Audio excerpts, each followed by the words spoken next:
Μ' αρέσει που βοηθάω τους ανθρώπους να είναι πιο λειτουργικοί, να μην έχουν πόνους στην καθημερινότητά τους και γενικά να τους φτιάχνουν ευεξία. Τι σε έκανε να ξαναξεκινήσεις το τρέξιμο? Ήθελα να βρω σε κάτι δύναμη. Αυτό που οραματίζομαι είναι να ξαναδώ το βουνό πράσινο.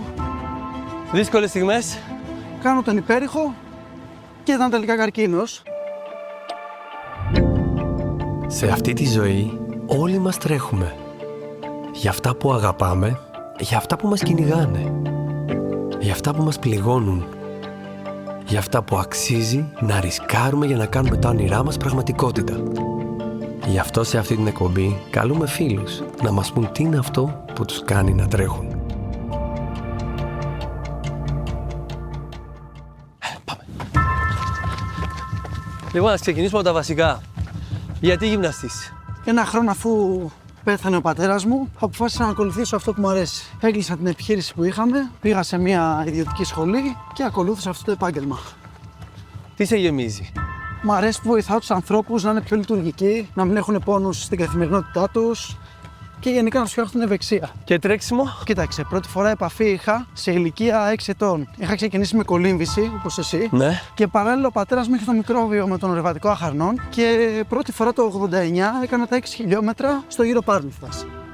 Και εκεί μπήκε το μικρόβιο. Μετά συνέχισα τον αθλητισμό, αλλά όχι με το τρέξιμο και σε μεγαλύτερη ηλικία το ξανάρχισα. Τι σε έκανε να ξαναξεκινήσεις το τρέξιμο? Ήταν μια περίοδος πάλι δύσκολη.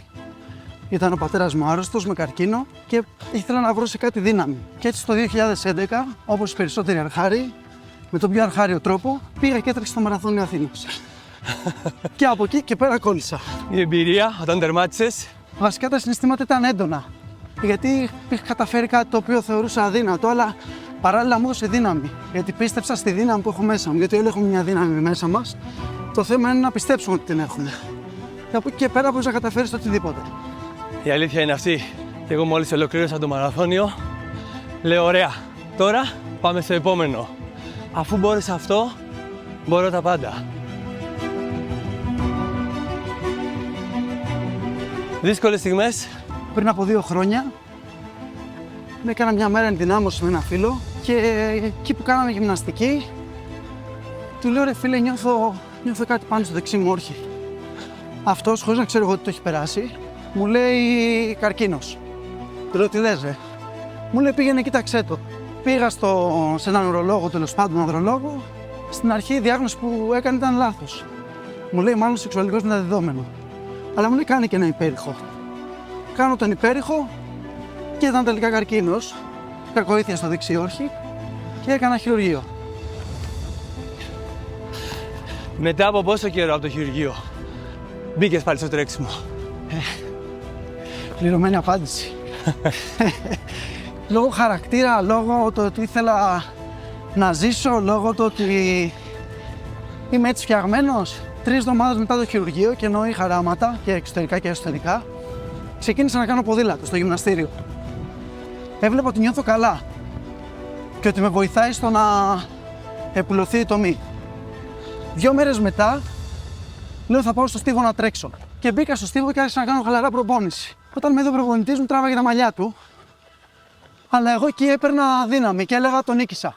Δεν έπρεπε να τρέχω, γιατί έπρεπε να βγει η βιοψία και έπρεπε να είναι ξεκούραστος ο οργανισμός μου. Γιατί σε περίπτωση που έπρεπε να κάνω χημειοθεραπείες, θα έπρεπε να έχω δυνατό οργανισμό. Αλλά ήθελα να πιστέψω ότι δεν θα κάνω και τελικά δεν έκανα. Στάθηκα τυχερός. Η κλασική ερώτηση στα πολλά χιλιόμετρα όταν τρέχεις.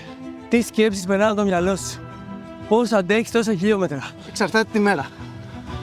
Αν είμαι σε περίοδο που τα ψυχολογικά μου είναι σε έξαρση και έχω δύσκολες μέρες, ζώρικες, σκέφτομαι ό,τι μπορεί να σκέφτεται ο καθένας για την καθημερινότητά του, κάνω εσωτερικούς μονολόγους σαν ένα είδος διαλογισμού. Όταν η ψυχολογία είναι καλή, έρχομαι εδώ, Πεντελικές Άλπεις, και αυτό που οραματίζομαι είναι και φαντάζομαι να ξαναδώ το βουνό πράσινο, να το δω όπως ήτανε. Γιατί αυτό μου λείπει, να δω όλα τα καμένα πράσινα. Δηλαδή αυτό θα με γέμιζε, δεν χρειάζομαι κάτι άλλο.